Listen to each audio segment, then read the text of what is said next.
Your brain needs support, and new Ollie Brainy Chews are a delightful way to take care of your cognitive health. Made with scientifically backed ingredients like Thai ginger, L-theanine, and caffeine, Brainy Chews support healthy brain function and help you find your focus, stay chill, or get energized. Be kind to your mind and get these nootropic chews at ollie.com. That's OLLY.com. These statements have not been evaluated by the Food and Drug Administration. This product is not intended to diagnose, treat, cure, or prevent any disease. When you need mealtime inspiration, it's worth shopping Baker's, where you'll find over 30,000 mouth-watering choices that excite your inner foodie. And no matter what tasty choice you make, you'll enjoy our everyday low prices, plus extra ways to save, like digital coupons worth over $600 each week. You can also save up to $1 off per gallon at the pump with fuel points. More savings and more inspiring flavors make shopping Baker's worth it every time. Baker's, fresh for everyone. Fuel restrictions apply.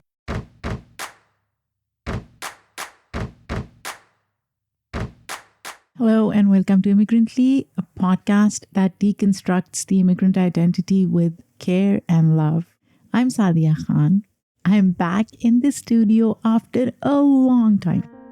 You know what? I love the in-person conversations and the energy. The interaction is just unmatched. But only some of our guests in New York and some still choose to interview remotely, which I totally respect. But either ways, it's so good to sit in the same space as my guests and have these wonderful conversations. Now, today's guest is someone I recently started to follow on Twitter or X, whatever you call it. And I also started reading her debut essay collection, The Way You Make Me Feel. I kid you not, I am in awe of her nonchalant honesty and unique writing style. She blends humor and realism with aplomb. Neena Sharma is a writer who focuses on humor writing. She is a Barnard alum and now teaches first-year students there. Her work has been showcased in publications such as The New Yorker and Women's Studies Quarterly.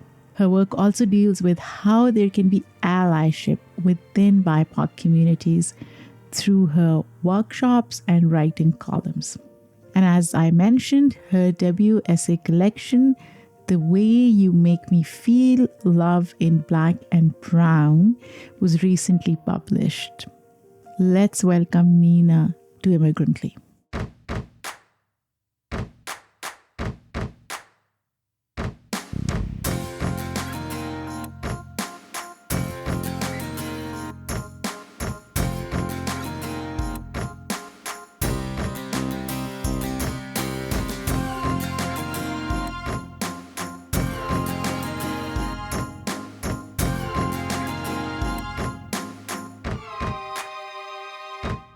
Hi, Neena. I am so excited to have you here. Oh, I'm so excited to be here, Sadia.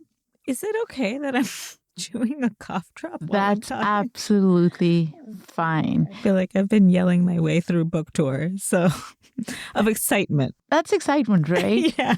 Talking about book, I have so many questions for you, and I brought for you to sign my copy of the book. So I'm really, really excited. But before we do that, your book opens unexpectedly. You start with colorism. It's a complex topic for a lot of folks. What was the motivation to start with that? You know, I wanted to get into the nuances of racism, the nuances of how I experienced it in my origin story. So to not give too much of the story away, but that first story, it's called Birthmark, the first essay in this memoir and essay collection. And it is about me having a big black birthmark on my back. And really, that story for me is negotiating like that color, layered on top of my already brown tone, layered on top of this conversation that you often hear growing up in a South Asian family, like what it means to be fair-skinned, fair. Even I've just been thinking about that word itself, fair. And you talk about it in your book. Yes, yes. Can you elaborate a little? I talk specifically about the Hindi word gori And that's sort of set against like gory meaning light, fair. Gory, understanding that word from an early age as being something that very positively resonated with my mom, the older generation. You just heard this word in a, very specific sense, what it means to favor gory, meaning lightness, light-skinned, which was not what I was and definitely not what the birthmark was. And so from this very early age, having this birthmark that I was born with, right? Colorism was something that was literally imprinted on me. And literally then from an early age, something that in a conversation I was like constantly absorbing. And I think colorism then became the first way that I began to think about identity, began to think about racism and skin privilege and how that plays out in the South Asian community. Do you see colorism and racism used interchangeably? Because I see a clear difference between them. Yeah, absolutely. There is a difference between them. That's where I wanted to get at with the book. Racism isn't one monolithic thing that, like it said from the beginning, there's nuances to it. I want to get to the nuances, the various angles into racism. The ways I think sometimes that we broadly think about racism are these sort of really enormous narratives, these things that feel like really epic and maybe sometimes, I think, by white America, told in one sort of broad stroke. And I really wanted the entry point of this book to talk about how racism arrives to us, sometimes in ways we don't even realize it's coming at us.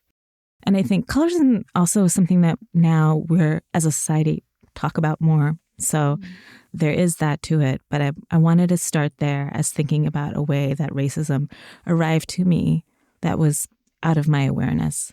I want to say also that divine colorism specifically is about thinking about the way skin privilege plays out. And that's different from thinking about systemic racism and all the gradations of oppression that occur within systemic racism. So just wanted to set out that definition.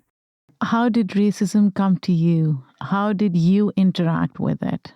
It was very important for me to start with that story in particular, of thinking about it, how it was something that came to me, a baby, hearing these conversations, hearing things that I think that a lot of South Asians hear.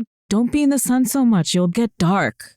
The real thing that happens is you get tan too, but you get dark is so much more drastic and dramatic and is definitely embedded with a fear of blackness, with anti-blackness loaded in there.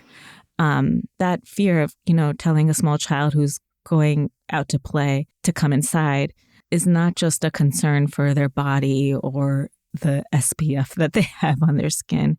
It is this broader concern playing out about what it means to be a minority in America.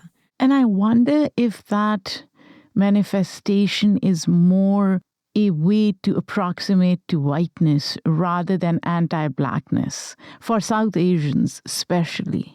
I think it all goes back to the idea of the model minority and how it's set against this idea of the problem minority. And so, this idea came about during the civil rights movement. White supremacy created this construct of the problem minority, the Black problem minority, as a way to problematize Black Americans advocating for civil rights, for speaking up, for getting angry and making change. Those changes that came about from the civil rights movement, the 1965 Immigration Act passed just around that time on the heels of the gains of the civil rights movement. That's the act that facilitated my parents coming in to America and really just opened the door wider than it ever had been for Asian Americans, specifically those with science and engineering training. This was also right during the Cold War. And so a certain type of immigrant was brought in this competition for expertise. And there's so much there too. Like, what does it mean to already then come with a certain class and caste privilege also? I was going to ask you that because a lot of times immigrants who come here, especially privileged immigrants, bring their own biases to the U.S., right? My dad came to the US in early 70s as an engineer from a very privileged background. And his interaction with American society was very different compared to a lot of other immigrants who may come here to the US to make it their home. But I want to go back to your parents' journey. I was reading in your book that your parents lived in the UK first, and then they moved here because they found that country to be more racist. I think for me, depicting that moment was more so about, rather than having some definitive idea that England is more racist than America, which is not true. I think a lot of, for me, memoir writing is reckoning with how we all remember, how we receive memory. And so that was, to me, this like astonishing moment with my mother, where so much of their history to me, at that point was silenced. It goes both ways. Like, I was a little shy to ask them about their past, but they also, as many immigrants there, I was just on the prize, providing, excelling, getting to some place of middle class financial security for them. All that said, that moment was so special to me, just hearing my mom briefly say that. So for me, as a memoir writer, I just really wanted to capture that moment, especially for other South Asian first-generation kids who don't hear about their parents' history, where those conversations are a little bit fraught or silenced. I just really wanted to create that moment because I think I'm not alone in struggling to have those moments with my parents. So that was more, rather than having kind of any like definitive historical commentary, I really wanted to capture that moment of my mother remembering and me savoring this memory where we don't really have that conversation, let alone a conversation about race all that often. And so I treasured it. And really, that's like kind of like the project of the book for me. I always say memoir writing is different from, like those, what are like those DNA tests like Ancestry or 23andMe. Uh-huh. Memoir writing is like the opposite of writing your 23andMe Ancestry report. I think it's all about writing how we remember, and all of that is like full of blind spots, full of things that are like, oh, I remembered it this way then, but now I remember it this way now. It's full of things that you know, and then things that feel blurry. It's full of these moments of like, what did my mother mean when she said that? But I'm going to treasure that it came to me. And I just wanted to create that moment and creating it for other immigrant kids who I think also might struggle in that same way.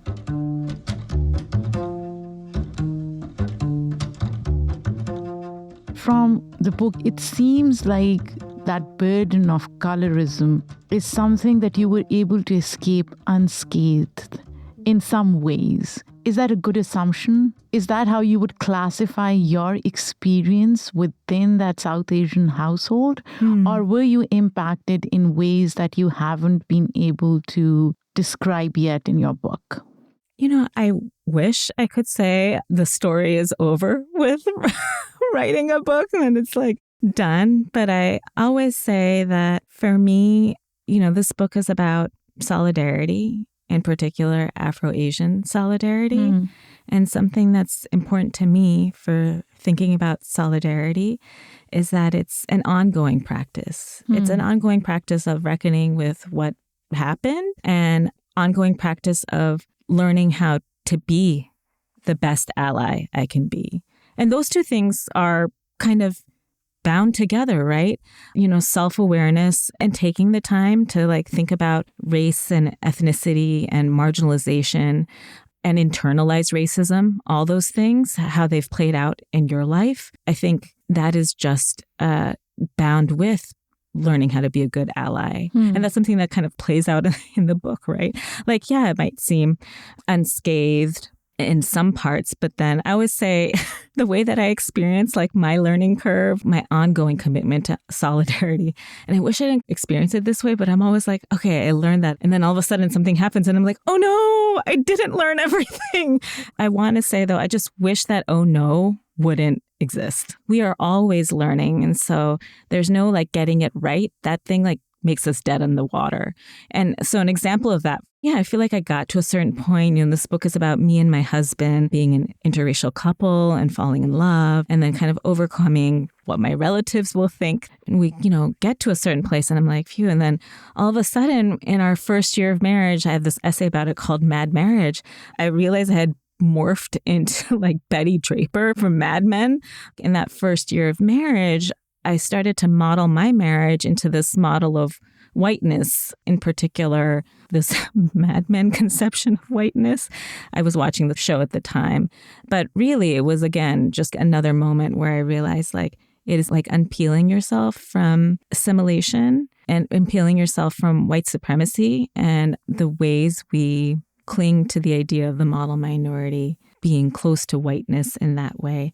It's an ongoing act, even if you feel like you've arrived in some level of awareness. It's an ongoing act of unpeeling from it. And Mad Marriage is one of the many essays where I realized like, oh no, I'm still going through it. And yeah, I just wanted to say to anyone else, like, I think the journey of life is to just get rid of the oh no and realize it's a beautiful journey to go on.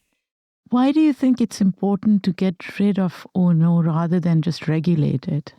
Because I think that oh no can inhibit us from going there, from really exploring, oh shit, I'm dealing with my internalized racism right now. Owning up to those things. I think oh no keeps us in this place where rather than reckoning, we might approach thinking about racism more in like an Emily Post way, where if you took out the idea of these are the manners and customs I have to follow in order to getting through a social situation. I mean, that's what oh no means to me. If you can take apart that, you can dive into yourself and dive into a way of living where you think about race and racism in enduring fashion in a way that really doubles down on your personal liberation as well as the liberation of others. I wonder how you view your marriage outside how others view it, because it is a union of two people who are in love. But it seems like there is so much focus on those two people, how they look, where they come from, rather than they just being in love and living life. I wrote this story. One of the things that I was thinking about as I wrote it, I was like, oh yeah, of course I'm writing a love story because I love that genre. I love rom-coms in particular.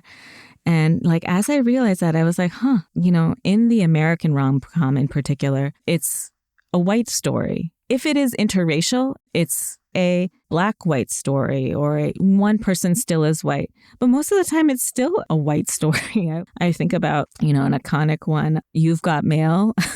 Been thinking about that where like Dave Chappelle has like just a couple lines as like the black best friend to Tom Hanks in that movie as he's like eavesdropping on Meg Ryan's character. Yeah, so we're kind of like dehumanizing these roles of like helpers. And that was many years ago. And then just recently, though, I saw this movie Last Christmas. It was like a big movie. And it was an interracial love story, but it was like white Asian. There was one black and Asian couple in it. And at that moment, I was watching it with the sound off, which is now that I've started to do a little bit of acting, it's some way that I have started to watch stuff because you can really kind of see how the actors commit with the sound off. And so these were two really good actors. Actually, one of them went on to be in Polite Society, but they were playing a black Asian couple. And with the sound off, at least, I was like, they were really good actors. And the storyline between them was really interesting to me. And I went to IMDb it. And this black and Asian couple, they didn't even make like the top billing in the movie. And so I was like, wow, that is how far we've come, And Quincy and I are none of those things. We're not top billing on the IMDb. We're not Dave Chappelle. We're not The Helpful. Our story is none of those things. And, something that I thought about as I wrote this is America doesn't want to read race as a love story. They want to read a race story as pain. But we're more than our pain. Right. And I wanted to really create a narrative where Quincy and I were going through the ordinary of our lives, the ordinaries of coupledom, like who's doing the dishes, those type of things, against the extraordinary. Now we're on the couch watching George Floyd being murdered on TV and what it means to reckon with that as an Afro-Asian couple. I talk about that in another essay called How Can We Talk About Interracial Love Without Talking About the Lovings? But I also say, like, just thinking about all those complications, I owe a big debt to Mississippi Masala, the Mira Nair movie, which I also talk about in this book in my essay called Jersey Jaru. And I'm really sort of drawing a line of like what it means, that representation. Mississippi Masala is there's still nothing like that. There's still nothing that has broke the mold in the way that Mira Nair broke the mold with this incredible movie. And I think she gets at it, this movie got at it, that to tell that story, to tell our love story is always telling a political story. It's telling a political story because of the forces that have kept us apart, the forces of the Malo and Brahmin minority and many others, the forces of colorism and so much more. But it's also a political story because of the lack of representation. That movie so brilliantly got to that. I feel like I'm so emotional that I feel like I could cry thinking about it. The movie is like freaking badass, man. So, Nina, you've shared a lot of personal information in your book, right? And I wonder, how did you choose which moments and experiences to include in your book? And do you have any regrets? A couple of things here. I was just thinking about this. I'm not a good gossip. And I hate that about myself. As like a New Year's resolution, I said I want to try to gossip more. Why? Because it feels like gossip brings us together, and I feel like I'm missing this aspect. And I'm like trying to gossip now with people, but I feel like it's gossip horrible. About what? Anything. I'm just saying, let's gossip. Okay. But I'm horrible. So they'll like say something and I'll be like, oh, great. And they're like, wait, there's no transfer. You have no gossip to share. So that sucks. And I'm working on it. But I realize also that memoir writing becomes a space for me to like gossip with the reader. You know what I mean? And I think that's why I always chose the essay. The essay, I think, is an inherently like a conversational form of writing. You're trying to kind of create this atmosphere where you're almost like leaning into the reader and like talking to them in that way. You're gupshupping. This is so fascinating because when I think of gossip, I think of a conversation that's very interactive. It's back and forth. Yeah. For you as a writer, how are you trying to get that interaction from your reader? So in a couple of different ways. And I'll say like gossip, I'm not trying to like air dirty laundry here or anything. I'm talking more about creating like a shared space, a shared conversation with a writer and the reader. And I hope my story, me included, the characters are created with a lot of humanity in a way that you're rooting for everybody. So, but that said, like a lot of the ways that I write, I owe a big debt to Maxine Hung Kingston, her book, The Woman Warrior, A Girlhood Among Ghosts. She wrote that book, deploying a type of writing style that stems from like a Hawaiian storytelling practice called talk story. And it's a way of thinking about, okay, here are the ways we talk to each other. How can I pull them out onto the page? And actually, Woman Warrior looms large in our love story.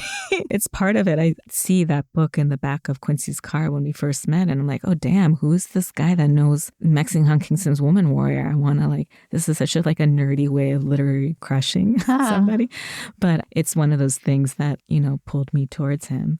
That book impacted me so deeply. And I always had a sense of one way that Maxine Hung Kingston emboldened me to write is to think about my talk story spaces in my life and pull that type of conversation onto the page. And for me, those spaces made me the writer and the liberated thinker that I am today. They're a part of my personal liberation. So I always say my first audience for this book is actually some of the characters in the book. It's Quincy, it's Justine, it's Aisha.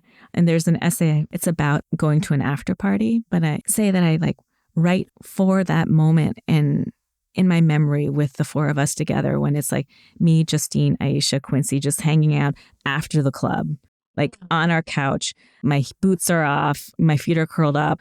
We're just kicking it. and we're like trading stories, trading inside jokes together. It feels like one long inside joke. Those conversations were as crucial to me as anything else in like emboldening my critical consciousness. Even as I was having them, I was like a baby writer at that point. I said, oh, I know that the way that we're talking to each other, that loving, shared inside joke space, that's what I want to create on the page. And that was always my goal with writing, and essay being a conversational format. The scrim between like writer and reader being the most bare, I just knew was like a great space for that to play out. And I will say to any writers out there that it takes me drafts upon drafts to get there. I would say it's chipping away. My husband says this all the time. Quincy's a writer too. I think it's like the Michelangelo, like you have the slab of marble and you just chip away. The statue is in there and you're just chipping away to get at the statue. So you have that intention and hope, but, you know, never fear, like go through the drafts to get there.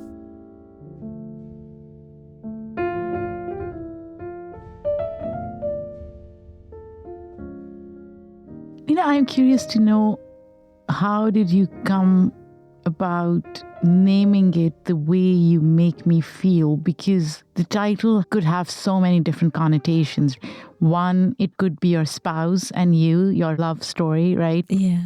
But it could also be how your parents have made you feel all these years. So what are you referencing to? Yeah, I mean, plot-wise, I'm referencing the Michael Jackson song, The Way You Make Me Feel, which is, again, like part of our flirtation, talking about Michael Jackson songs that you'll see in the title story. But in another way, that word feeling is so important to me. You'll see in the dedication, the way that I dedicate the book is to my husband, to my parents, to Afro-Asian solidarity, and anyone at the edge of a feeling. So all of them? Yeah, all of them, all the feelings, they're all fair to feel. They're all on the table. For me, that's a journey. In this book, I don't think I come off as a model minority to any extent. I want to emphasize that. But the shadow of that stereotype still hangs over me. And I think some part of it is bound up with my mental health in some way. The parameters of being a model minority, I think, were parameters of like, what are the right feelings to have and what are the wrong feelings to have? What are the feelings that cause trouble? That's also bound into, you know, my mental health struggles. A lot of this book spans what it meant for me to live with a depression diagnosis, then morphed into bipolar disorder. And so for me, I'm always thinking about what it means to not be afraid of your feelings and why naming them can really take you into a space of like greater intimacy with yourself, but also greater intimacy with others. Have your parents read the book? They are in the process of reading it. Any feedback so far?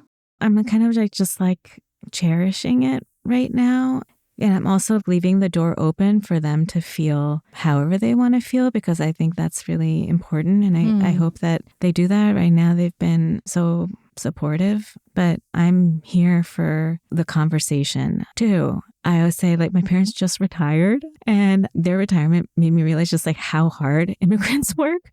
Like, I feel like I'm finally getting this leisure life with my parents that I never had before. And we're able to talk to each other in ways that I've never had before. And like, I just mean like literally sit at the TV and span time with each other in ways I never had before. So I am ready for my book to be part of that, and for us to have conversations together, for us to embrace the spectrum of feelings together. But I think on some level they're just proud and I'm grateful for that too. I'm grateful for the way the story has positively resonated with them. You know, I'm going to make a drastic transition. Okay. So this is something that you're here with me in this space, and you're an educator, you're teaching at Barnard, and I have to ask you this. You mix activism and humor brilliantly. In this moment, when you're seeing so much activism on college campuses, as an educator, what are you seeing and how does it make you feel? It makes me feel very proud of my students that are rising up, students that have been part of the Gaza Solidarity Encampment. I'm just in awe of them. And, and I think about, there's an activist that was interviewed on Columbia Student Radio, WKCR, who has been doing excellent coverage of everything going on with the encampment, with the police invasion. And they had one of the protesters who was in Hindhall when the police invaded. And the radio station asked the protester, like, what do they want? What does she think their legacy as students would be? And she simply said, we want our legacy to be to point to Palestine. And I think that is really the point, and what they're doing to really powerful effect. And they did remind that, this is a quote, anyone who differs from the state's mission to brutalize Palestine, they will brutalize you. And my students are living that truth, moment by moment. And all I can do is support them. And the tables are turned where they're setting the example and we follow. I think it takes a long time. Everyone can take their own time to process and figure out how to speak to a moment. Some people are ready to speak in the moment. Some people need to take a beat. There's a lot of essays where, because I was on a book deadline, that I had to figure out practices to process while I was writing. I always say, like, if you're going to the fire, you have to find best practices also to take yourself out so you can endure in the writing process. But something like the title story, The Way You Make Me Feel, that was the first time I ever wrote about my depression diagnosis. And it took me such a long time to get there, right? Like, it's baked into the story, like meeting Quincy, seeing the sticker for Brown University on his car, the school that I went for a year before I left for a nervous breakdown. Like, as soon as I saw it, I was already falling for this dude. And I saw it and I was like, nope, okay, I guess I can't go for this guy because of my mental health history. I really saw that sticker and I thought it was like, took me out of the running for pursuing this guy that I already had the hots for. It was because I was at this point with my diagnosis where I almost couldn't even talk to myself about it, let alone anyone else. And I always say, like, lust won out, just wanting to jump his bones won out over the shame and stigma. And like from there, it was even a much longer process to write this story. And I can also get into that, but I will say it took me time and patience. It took me literally to the last year of my MFA program. At this point, I was in a nonfiction creative writing program, and I was writing about anything else in my personal life except this one fundamental thing, my mental health. And it took me that class to really reckon with why and to get past it. And that's a whole story into itself. This is a great segue into our last question, Nina. If you were to define the United States of America in a word or a sentence, how would you do that? I think because I'm listening to a lot of Beyonce, America is a problem. Just that line from Renaissance just came in my head.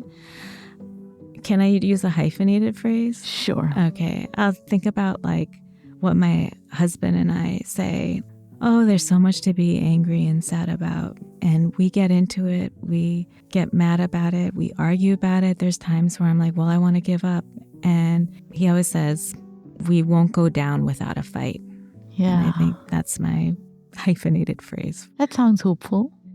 There's so many times where we don't feel hopeful, but this is how me and Quincy talk about it. And I hope it captures a way of like when you create community with other people, be it your beloved, be it anyone else, to talk about America and take those things that feel like feelings that you can't name and pull them into the conversation. Someone's going to say something like, we won't go down without a fight. That's something that I think about, but that's Quincy's hope, and I'm learning that from this relationship. Thank you so much, Nina. Where can people find your book? Is there a preferred bookstore that you want people to go to? Any of the ways are great. Support independent bookstores. I used to be a bookseller. That's also in the book. I loved being a bookseller. So support independent bookstores. I believe Bookshop supports independent bookstores. So that's one way. Drop me a line. Let me know what you think about it, what feelings it brings up for you. Thank you so much, Nina. This was wonderful. Thank you. Been such a fan. So thank you, Sadia.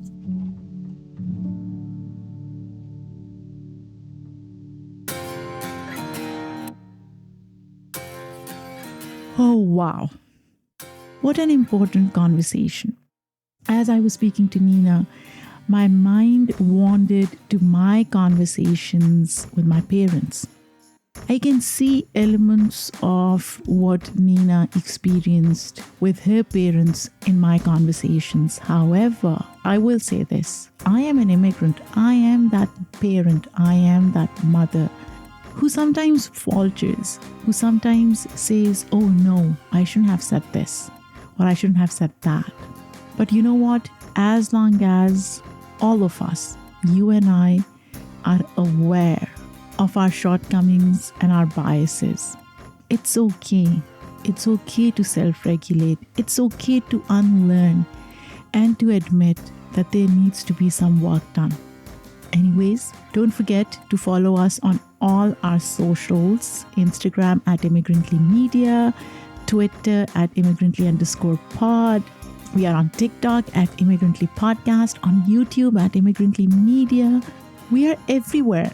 And if you haven't listened to other Immigrantly Media podcasts, you can find them on all streaming platforms. Write to me if you have thoughts. You can reach me at sadia@immigrantlypod.com. This episode was produced by me, written by Adiba Hussain and me. The editorial review is done by Sheyu. Our sound designer and editor is Paroma Chakravarti. Theme music for Immigrantly is done by Simon Hutchinson. Until next time, take care.